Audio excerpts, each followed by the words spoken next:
नमस्कार शेतकरी मित्रांनो, एक अतिशय आनंदाची बातमी आहे।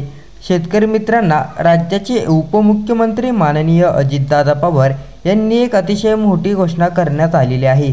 एका शेतकरी मेळाव्यामध्ये ते बोलताना बोलत होते आणि ते लवकरच पूर्ण सुद्धा होणार आहे। थेट शेतकऱ्यांच्या बँक खात्यात 50,000 रुपये अनुदान जमा होणार आहे। तर कशाचे पैसे, संपूर्ण बातमी आपण जाणून घेणार आहोत। शेतकरी मित्रांनो, महाविकास आघाडी सरकारने शेतकऱ्यांसाठी कर्जमाफीची घोषणा केली होती। 2 लाखापर्यंत शेतकऱ्यांचे कर्ज माफ केले होते आणि त्यानंतर नियमित कर्ज भरणाऱ्या शेतकऱ्यांना 50,000 रुपये निधी देण्याचे म्हटले होते।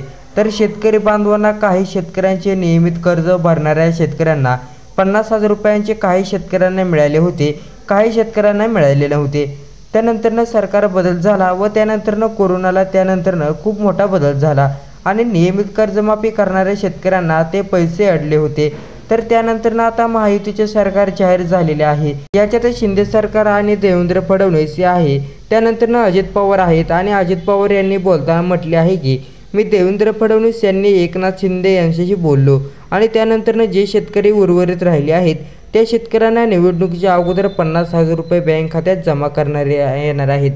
म्हणजे एका भाषेमध्ये बोलायचे म्हटलं की शेतकरी राहिलेले आहेत नियमित कर्ज भंडाऱ्याचे, त्या शेतकऱ्यांना निवडणुकीच्या अगोदर, म्हणजेच आता निवडणुका लागणार आहेत त्याच्या अगोदर शेतकऱ्यांच्या बँक खात्यात 50,000 रुपये अनुदान जमा करणार आहे, असं सुद्धा त्यांनी म्हटलेले आहे।